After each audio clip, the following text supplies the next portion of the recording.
오늘은 우리가 매일 성경으로 큐티하고 있는 본문과 우리가 리딩 지저스로 함께 통독하고 있는 본문이 만나는 날입니다. 우리 마태복음 16장 말씀 함께 읽도록 하겠습니다. 함께 읽을 말씀은 마태복음 16장 21절에서 28절 말씀입니다. 우리 같이 한 목소리로 읽기를 원합니다. 이때로부터 예수 그리스도께서 자기가 예루살렘에 올라가 장로들과 대제사장들과 서기관들에게 많은 고난을 받고 죽임을 당하고 제3일에 살아나야 할 것을 제자들에게 비로소 나타내시니 베드로가 예수를 붙들고 항변하여 이르되 주여 그리 마옵소서 이 일이 결코 주께 미치지 아니하리이다. 예수께서 돌이키시며 베드로에게 이르시되 사탄아 내 뒤로 물러가라. 너는 나를 넘어지게 하는 자로다. 내가 하나님의 일을 생각하지 아니하고 도리어 사람의 일을 생각하는도다 하시고 이에 예수께서 제자들에게 이르시되 누구든지 나를 따라오려거든 자기를 부인하고 자기 십자가를 지고 나를 따를 것이니라. 누구든지 제 목숨을 구원하고자 하면 잃을 것이요 누구든지 나를 위하여 제 목숨을 잃으면 찾으리라. 사람이 만일 온 천하를 얻고도 제 목숨을 잃으면 무슨 유익하리요? 사람이 무엇을 주고 제 목숨과 바꾸겠느냐? 인자가 아버지의 영광으로 그 천사들과 함께 오리니 그때 각 사람이 행한 대로 갚으리라. 진실로 너희에게 이르노니 여기 서 있는 사람 중에 죽기 전에 인자가 그 왕권을 가지고 오는 것을 볼 자들도 있느니라. 아멘. 오늘 이 말씀을 통해서 하나님의 뜻이 우리에게 잘 계시될 수 있기를 소원합니다. 자, 마태가 하고 싶은 이야기가 뭔가? 첫 마디에 마태복음 1장 1절에 마태는 먼저 결론부터 이야기하고 시작하죠. 아브라함과 다윗의 자손 예수 그리스도를 이야기하고 싶은 것입니다. 여러분 예수 그리스도를 믿으십니까? 그런데 이 마태가 생각하기에 예수님을 따라다녔던 수많은 사람들이 예수 그리스도를 잘 몰랐다는 거예요. 지금 기록하는 시점에 마태는 알고 있지만 지금 이 등장인물들은 예수 그리스도가 누군지 잘 모르고 따라다니고 있다는 겁니다. 우리 마태복음 내용을 보면 오늘 본문에서 전반과 후반이 나눠져요. 이제 앞부분 물론 이 4장 17절부터 예수께서 이제 가르치기 시작하는데요. 그때 21절에 시작하는 문장과 똑같이 시작합니다. 이때로부터 예수께서 비로소 천국을 전파하여서 이르셨다라고 4장 17절에 이야기해요. 그때부터 예수께서 하신 이야기를 마태가 쭉 소개하고 16장까지 하는 이야기가 뭐냐? 저를 한번 따라 주실까요? 예수는 누구신가? 예수님은 누군가? 라는 이야기를 16장까지 한 거예요. 그래서 16장의 그 결론을 베드로의 입으로 이야기하죠. 그런데 그 전에 오답 이야기한 사람들이 많았습니다. 서기관, 바리새인, 사두개인들은 오답 제출자들이었어요. 그런데 그들 가운데 정답을 이야기하는 사람들이 미리 있었습니다. 두 맹인이 그랬고요. 눈을 앞을 보지 못하는 사람들이 다윗의 자손이다 그러고 정답을 이야기했었어요. 그리고요 이방 여인이 오히려 예수님을 보고 다윗의 자손 예수여라고 외치고 있죠. 오늘 그리고 제자들 중에 대표로 베드로가 말씀에서 16장 16절에 주는 그리스도시요 살아계신 하나님의 아들이십니다 라고 주는 그리스도라고 제일 처음 마태복음에서 이야기한 사람이 이 베드로인 것입니다. 근데 오늘 본문 21절 앞에 이 베드로의 신앙 고백 이후에 예수님께서 하신 말씀이 좀 특이해요. PPT는 없습니다. 제가 읽어드릴게요. 예수님께서 정답 이야기한 베드로에게 뭐라고 이야기하냐면 20절에 이렇게 말씀하십니다. 이에 제자들에게 경고하사 자기가 그리스도인 것을 아무에게도 이르지 말라 하시니라. 자 보세요. 마태가 이야기하고 싶은 게 예수님은 그리스도시다 이 이야기를 하고 싶은데 정답 이야기했잖아요. 그러면 정답을 만방에 전해라 라고 이야기해야 될 텐데 오히려 이야기하지 마 라고 이야기한 거예요. 왜 그러셨을까요? 답을 안 하시겠죠. 생각만 하시겠죠. 분명 왜 그러시는지 여러 이유가 있지만 예수 그리스도라고 고백했지만 어떤 예수 그리스도인지를 모르기 때문이에요. 정확하게. 예수 그리스도에 대해서 분명한 의미를 잘 모르고 고백은 했지만 그 풍성한 의미 아직 전달하기에는 가르쳐 주기에는 예수 그리스도에 대한 개인적 신앙이 있지만 설명해 주기는 부족한 거죠. 오늘 본문에서 베드로가 믿기는 믿었지만 아직 전파하지는 못하는 상황이라는 것이 드러납니다. 자, 여러분 생각해 보세요. 대통령이 있습니다. 무조건 존경합니까? 어떤 사람은 나는 이런 대통령은 싫어, 나는 저런 대통령이 좋아 라고 생각할 거 아니에요. 대통령은 대통령이지만 왕은 왕이지만 나는 세종대왕은 좋지만 어떤 왕은 싫다라고 할 수도 있잖아요. 그리스도이지만 어떤 그리스도냐가 중요한 거죠. 오늘 베드로가 뭐라고 이야기하냐면 21절에 예수님께서 이때로부터 예수 그리스도께서 자기가 예루살렘에 올라가 장로들과 대제사장들과 서기관들에게 많은 고난을 받고 죽임을 당하고 제3일에 살아나야 할 것을 제자들에게 비로소 가르치기 시작합니다. 누구에게요? 제자들에게. 앞으로 우리가 묵상할 16장 이후부터는 많은 무리들을 대상으로도 이야기하지만 주로 마태가 이야기하는 그때부터 예수님께서 우리 12에게 집중적으로 그리스도가 무슨 의미인지 가르치셨다라는 것을 기록하고 있어요. 오늘 이 본문에서 그리스도는 결론 십자가 져서 우리 죄 때문에 십자가 지시고 죽으시고 부활하실 분이다. 이걸 가르치기 시작하셨다는 거예요. 그런데 문제는 뭐죠? 이걸 처음 가르쳤는데요. 17장에서 두 번째 반복 교육했는데요. 20장에 가면 세 번째 반복 교육하거든요. 그런데 못 알아듣더라는 거예요. 20장 이후부터 가면 직접 십자가 지시는 전체 과정을 보여주시거든요. 현장 참여 교육을 해주십니다. 그런데도 모르고 못 믿었어요.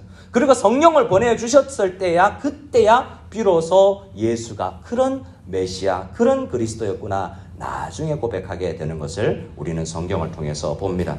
자, 예수님의 십자가를 지시는 그리스도라는 걸 아직을 잘 모르는 거죠. 나를 위해서 죽으시고 부활하실 그리스도라는 걸 베드로가 아직 잘 모르는 거예요. 그래서 뭐라고 대답합니까? 22절에 이렇게 이야기합니다. 베드로의 대답을 같이 한번 읽어보겠습니다. 같이 보겠습니다. 베드로가 예수를 붙들고 항변하여 이르되 주여 그리 마옵소서, 이 일이 결코 주께 미치지 아니하리이다. 안 됩니다 라고 이야기하잖아요. 예수님께서 그리스도라고 고백했는데 나는 이런 그리스도야 라고 이제 제대로 가르치기 시작했죠. 그런데 베드로가 뭐라고요? 그런 그리스도 하시면 안 됩니다 라고 이야기했잖아요. 그러니까 지금 예수께서 생각하는 그리스도와 베드로가 믿는 그리스도는 좀 다른 거예요. 그리스도는 맞지만 아직까지 풍성하게 알지는 못한 겁니다. 그래서 아직 전하면 안 되어서 전하지 말라라고 이야기하신 거죠. 그럼 우리 그리스도는 어떤 그리스도신가? 우리 들어가기 전에 예수님께서 한마디 더 하십니다. 23절에 이렇게 이야기하시죠. 예수께서 돌이키시며 베드로에게 이르시되, 자, 사탄아부터 같이 또 읽어볼까요? 시작. 사탄아, 내 뒤로 물러가라. 너는 나를 넘어지게 하는 자로다. 내가 하나님의 일을 생각하지 아니하고 도리어 사람의 일을 생각하는도다 하시고. 예수님께서 뭐라고 이야기하십니까? 신앙을 온전히 고백한 베드로가 예수님을 넘어뜨리는 걸림돌이 될 수 있다고 이야기하잖아요. 조금 전에는 교회를 기초석을 닦는 게바 베드로라고 이야기를 했는데 지금은 예수님을 넘어뜨리는 역할을, 사탄의 앞잡이 역할을 누구든 할 수 있다는 거예요. 뭘 모르면? 예수님을 제대로 모르면, 우리들도 목회자도 선교사도 누구도 그리스도를 제대로 모르면 예수님을 넘어뜨리는 사탄 역할을, 사탄의 앞잡이를 할 수 있다는 거죠. 굉장히 그래서 두려운 말씀이기도 합니다. 그렇게 예수님은 베드로에게 중요하다. 지금 이 교육 너 잘못하면 사탄의 앞잡이가 되는 거야 라고 이야기하시는 거예요. 자, 왜 베드로는 사탄의 앞잡이 노릇을 했냐면, 저를 따라해 주시면 감사하겠습니다. 사람의 일을 생각해서. 예수님 말씀 듣지만 사탄이 와서 그 씨앗, 말씀의 씨앗을 물어가 버리면서 평소에 생각하든 보든 사람 생각만 하는 거예요. 여러분, 우리가 자연스럽게 생각나는 것이 항상 우리가 선한 게 아니에요. 늘 말씀 중심으로 교정을 받아야 되는데요. 그걸 계시 의존 사색이라고 우리 선배님들은 불렀어요. 그냥 내가 한참 고민하면요, 고민해도 엉뚱한 일을 할 수 있다라는 것입니다. 베드로는 하나님 뜻 중심으로, 말씀 중심으로 예수님이 말씀하는 것을 더 깊이 생각하지 않고 평소에 주변에 사두개인들이, 바리새인들이, 장로들이 이야기하는 대로만 그리스도를 생각하다 보니 엉뚱한 그리스도를 꿈꾸고 있었던 거죠.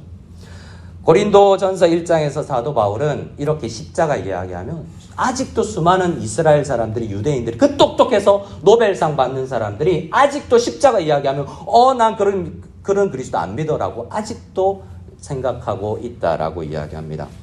그러면 마태가 이야기하고 싶은 그리스도는 진짜 어떤 그리스도인가? 이제 오늘 본문 안에서 조금 더 나타납니다. 24절에 이제 우리가 예수님을, 그리스도를 바로 깨닫기 위해서는 이 자세를 가지고 예수님의 말씀 앞으로 나아가야 된다라고 이야기합니다. 우리 24절 말씀을 같이 또 읽겠습니다. 이에 예수께서 제자들에게 이르시되 누구든지 나를 따라오려거든 자기를 부인하고 자기 십자가를 지고 나를 따를 것이니라. 그럼 어떻게 해야 된다는 거예요?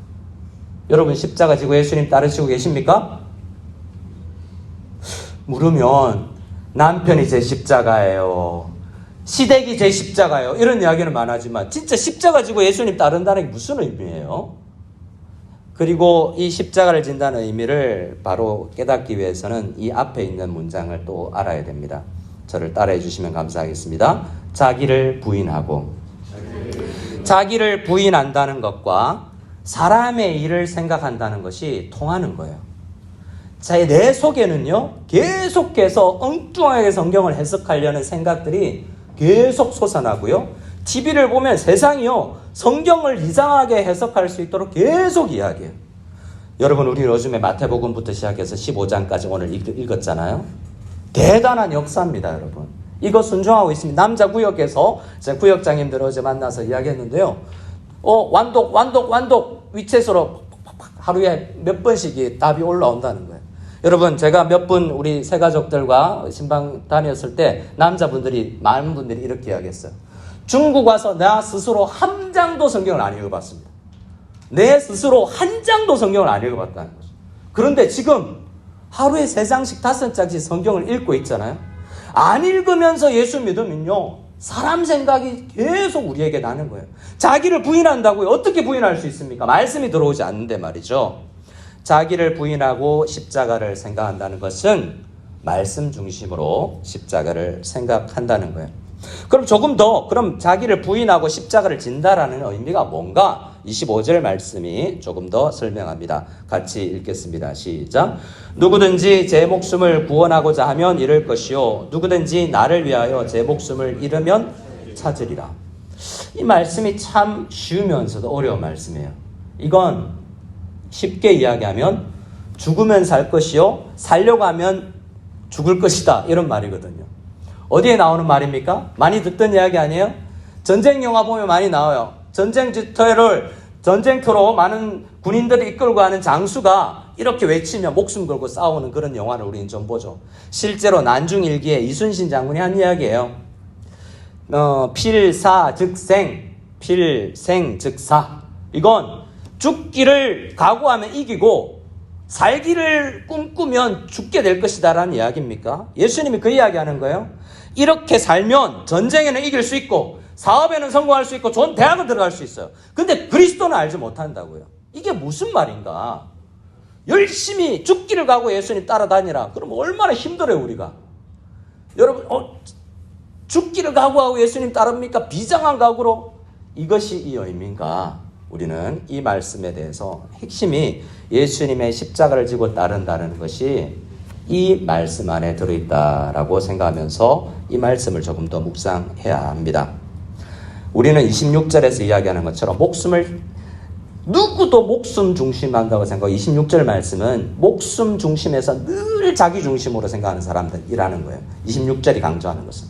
그만큼 우리는 본능적으로 자기 중심적이라는 것인데요. 어떻게 해야 되냐면 25절에 누구든지 죽으면 산다라는 의미는 예수님의 십자가에서 옛자가 죽지 않으면 새로운 사람이 되지 못한다는 십자가의 비밀을 이야기하는 거예요. 갈라디아 2장에서 사도 바울이 내가 그리스도와 함께 십자가에 못 박혔나니 그런즉 이제는 내가 사는 것이 아니요 오직 내 안에 그리스도께서 사신다고 이야기하죠. 그래서 내가 져야 될 십자가는 엄청나게 고생하는 게 아니라 예수님이 날 위해서 죽으셨다는 것을 간절히 믿는 것이 예수 십자가 지는 거예요. 예수님이 나를 위해서 죽으셨다는 것을 믿고 간절히 내 죄를 위해서, 나도 그 십자가에서 내 죄가 다 죽었어 라고 진짜 믿어야 내가 산다는 거예요. 그걸 안 믿으면 예수 십자가를 잘 모르는 거죠. 내가 내 모든 죄가 십자가에서, 예수께서 십자가에 달려 죽으실 때 다 죽었고 예수께서 3일 만에 부활하실 때 나도 살아났다라는 이 믿음을 가지고 예수님을 따라가야 우리가 자기 십자가를 지고 따라가는 거예요. 왜 자기 십자가냐면 예수님의 십자가가 곧 내 십자가이기 때문에 내가 십자가를 져서 구원받는 것이 아니라 예수님의 십자가가 내 십자가, 내가 달린 십자가라는 것을 믿어야만 내가 구원받을 수 있기 때문에 내 십자가를 져야 된다는 거예요.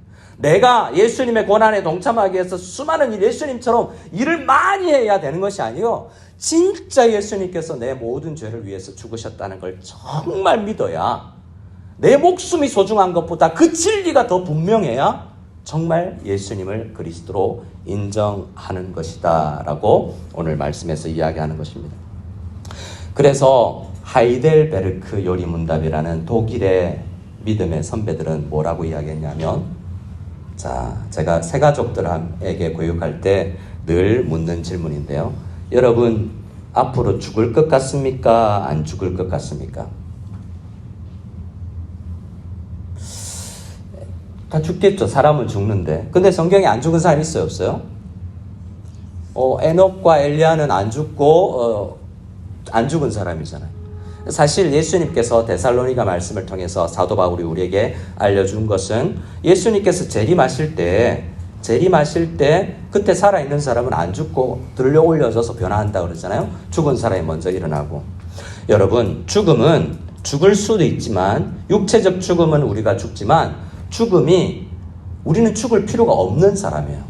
영적인 죽음은 죽을 필요가 없는 사람이에요. 왜 그러냐면 우리가 적어도 죽더라도 죄 때문에 죽는 건 아니에요. 왜요? 내 죄를 위해서 예수께서 죽으셨는데 왜 내가 내 죄 때문에 죽어야 돼요? 내가 죄 때문에 벌벌 떤다면 내 십자가를 제대로 지고 예수님을 따르는 게 아니에요. 예수님께서 내 모든 죄를 위해서 십자가에 달려서 죽으셨는데 내가 그것을 믿지 못하고 내 죄 때문에 벌벌 떤다고요? 적어도 우리는 내 죄 때문에 죽진 않아요. 죽는 것을 성도님들은 예수님 안에서 잔다라고 표현을 할 따름이죠. 죄를 그치는 것이다라고 이야기합니다. 진짜 그것을 믿는 사람들은 어떤 복을 누리느냐? 오늘 본문의 27절, 28절에서 진짜 십자가 지고 예수님을 따르는 사람들은 이런 복을 누린다라고 이야기를 하십니다. 우리 27절, 28절 말씀을 같이 읽겠습니다. 시작. 인자가 아버지의 영광으로 그 천사들과 함께 오리니 그때에 각 사람이 행한 대로 갚으리라. 진실로 너희에게 이르노니 여기 서 있는 사람 중에 죽기 전에 인자가 그 왕권을 가지고 오는 것을 볼 자들도 있느니라. 이 말씀은 해석하기가 굉장히 어렵고 좀 오래 걸리는 문장인데요. 결론만 말씀드리면, 자, 행한 대로 받는다라는 느낌을 가지니까 많이 하고 십자가를 크게 지고 교회를 열심히 일해야 될 것 같죠? 근데 이건 예수님을 십자가를 온전히 믿고 예수님을 따라 이 땅에서 말씀대로, 자기 생각대로 아니라 날마다 말씀 읽고 예수님의 의도하는 대로 성경 읽고 십자가를 생각하고 예수님을 따라 신앙생활하는 사람들은 이미 그런 삶을 살면서 누리게 될 것이라는 이야기를 하는 것입니다. 말씀 따라서 어려워 보이는데, 저 순종하면 굉장히 어려워 보이는데 예수님께서 내 죄를 해결해 주신 것이 내 목숨보다 더 중요한 진리인데 내가 순종해 보겠다라는 말씀을 가지고 말씀 앞으로 나아가고 걸어간 사람들이 누리게 된다라는 거예요. 그리고 28절 말씀에는 여기 서 있는 사람들이 죽기 전에 예수님께서 왕권 가지고 오는 것을 보겠다고 이야기하죠. 이 말씀을 잘못 해석하면 예수님께서 그때 재림하셨다 이렇게 해석할 수도 있어요. 그렇지 않잖아요. 이 말은 예수님께서 왕권을 가지고 오는 것이 아니라 간다 온다가 똑같은 동사로 해석될 수 있기 때문에 예수님께서 마태복음 28장에 마지막에 부활하신 주님께서 제자들에게 해주신 말씀이 무엇입니까? 왕권을 받아서 하늘과 땅의 모든 권세를 내가 받았는데 내가 그 권세로 너희와 함께 해줄게 라는 말씀을 해주고 28장이 끝나잖아요. 그러니까 십자가 지고 십자가를 진심으로 믿고 날마다 예수님이 내 십자가, 나의 죄를 위해서 십자가를 지셨다는 믿음을 가지고 따라가며 말씀대로 순종하는 사람들은 예수님께서 왕권을 가지고 이제 하나님 보좌 앞으로 가서 우리에게 성령을 보내주셔서 그 왕권으로 다스림을 받는 사람이기 때문에 그 다스림을 받는 사람으로서 하나님께서 주시는 놀라운 축복들을 이 땅에서도 누리면서 살 수 있다라는 약속을 이때 가르쳐 주신 거예요. 자, 깨달았겠습니까? 못 깨달았겠습니까? 베드로가 이 설교 듣고 예수님 설교 직접 들고도 그때 못 깨달은 거예요. 17장에 가서 또 재교육해주고 20장에 가서 또 재교육해주고 나중에서야 그 의미를 설교를 여러 번 듣고 나서야 예수님 십자가 믿는다는 것이 이런 거고 내가 그때 고백했던 메시아가 그리스도가 아니었구나라고 제대로 예수님을 믿고 기도하는 사람이 되었다라는 것을 마태가 이야기해 주고 싶은 거예요. 오늘의 말씀은요, 우리가 성경 읽고 있잖아요.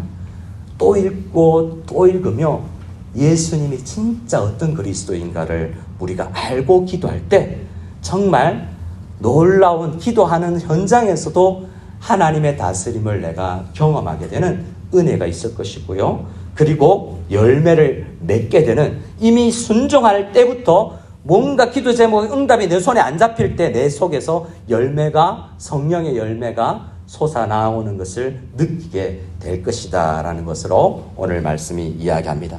왕권, 예수님께서 지금 나를 다스리고 계시구나. 1년 전에 내가 아니구나. 지금도 왕권을 가지고 말씀으로 나를 다스리고 계시구나라는 것을 분명히 깨닫게 되는 저와 여러분들이 다 되실 줄 믿습니다. 아멘. 우리 함께 찬양하며 나가기를 원합니다. 이 시간 찬양할 때 우리 열매를 생각하면서 함께 찬양할 때요, 우리 삶의 작은 일에도 라는 찬양으로 한번 나가기를 원합니다.